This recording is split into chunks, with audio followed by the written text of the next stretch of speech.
Weiteren muss man überlegen, bei der Umgestaltung von Rechtsbeziehungen und Rechtsverhältnissen in dem beitretenden Staat sowie in Deutschland, dass es sich um eine gewachsene Struktur, und auch nicht vielleicht in rechtsstaatlicher Weise, es war nicht Rechtsstaatlichkeitsweise, aber dass trotzdem man in mancherlei Ausprägung den Gedanken der Rechtssicherheit Rechnung tragen muss. Man kann das Rad nicht in jedem Fall zurückdrehen. Und für Irland nach 60 Jahren meine ich, dass diesem Aspekt besondere Bedeutung zukommt. Ich werde nachher noch im Zusammenhang mit dem Problem Eigentumsrückgabe zur Entschädigung zurückkommen. Aber, das ist mir ganz wichtig, aufgrund meiner richterlichen Erfahrung und nicht nur im Zusammenhang mit der deutschen Vereinigung, man darf auch den Aspekt der Rechtssicherheit nicht aus dem Auge verlieren. 그리고 이러한 통합 과정에서 변화를 모색하는 그런 시점에서 또한 생각해야 될 것은 물론 동독이 어떤 그 독재 내지는 압제를 했던 그런 국가였다는 것은 의심의 여지가 없습니다. 하지만은 시간을 뒤로 돌릴 수는 없습니다. 그것은 무슨 말씀이냐면은 가지고 현 상황, 그때의 상황에서 출발을 해서 그것을 감안하고 그것을 기반으로 해가지고 앞으로 나가는 것이 중요하다는 그런 말씀이 되겠고요. 특히나 한국 같은 경우는 분단의 시간이 너무 깁니다. 60년이라는 그런 시간이 있기 때문에 마찬가지로 이 문제를 염두에 두어야 할 것입니다. 구체적인 사례는 제가 다시 또 지금 말씀드리면서 계속 얘기 중에 말씀드리도록 하겠습니다. Des Weiteren muss man überlegen, dass auch ein Rechtsstaat Massenschicksale von Millionen Menschen, in Deutschland waren es etwa 16 Millionen im Beitrittsgebiet, hier in Irland weit mehr, nicht in jedem Einzelfall rechtsstaatlich und menschlich angemessen zufriedenstellend bewältigen kann. Das schafft ein Rechtsstaat nicht.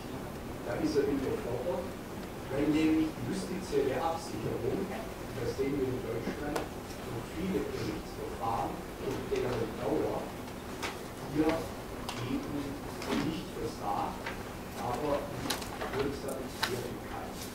Rechtsprechung, Bewältigung von Einzelschicksalen kann nicht bei Massenerscheinungen in dieser Größenordnung sein. 이런 문제들을 처리함에 있어서 생각해야 되는 것은 법치국가의 원칙입니다. 법치국가의 원칙에 따르면 이런 사법적인 문제를 처리할 때는 철저하게 법적인 기반에 근거해서 처리를 해야 할 테지만은 해야 하는 것이 당연합니다.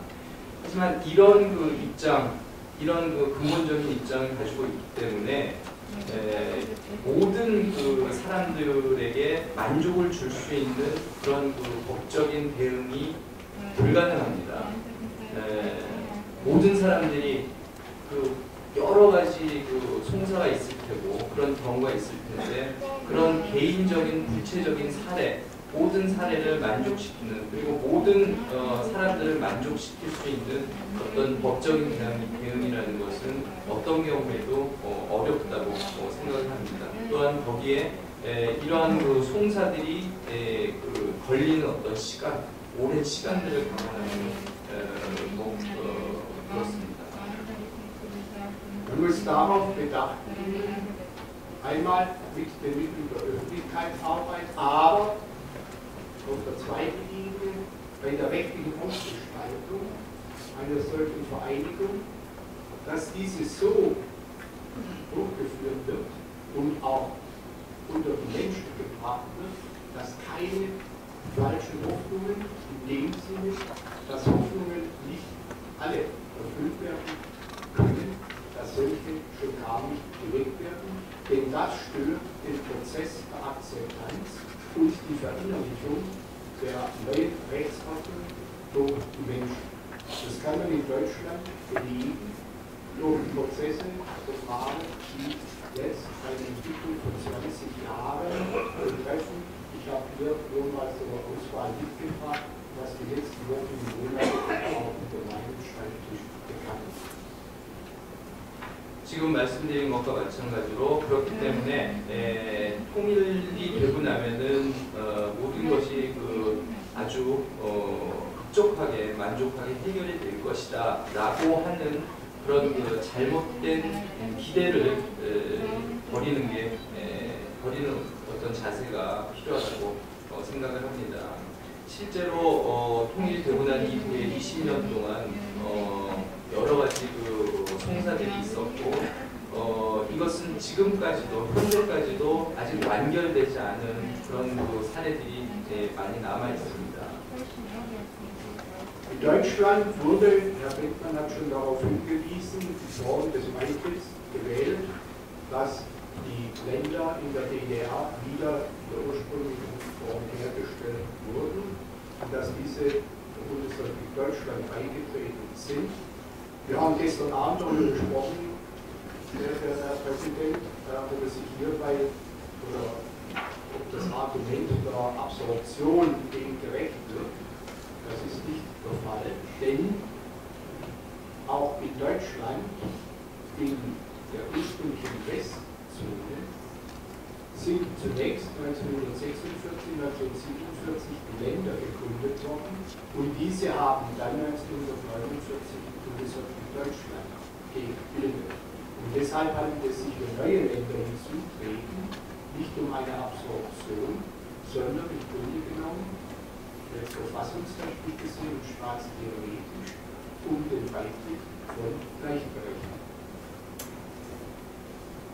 독일이 통일되는 형태를 보면은 예전에 구동독 지역이 연방주가 생겨서 그 주가 통일 독일에 가입하는 방식을 했습니다.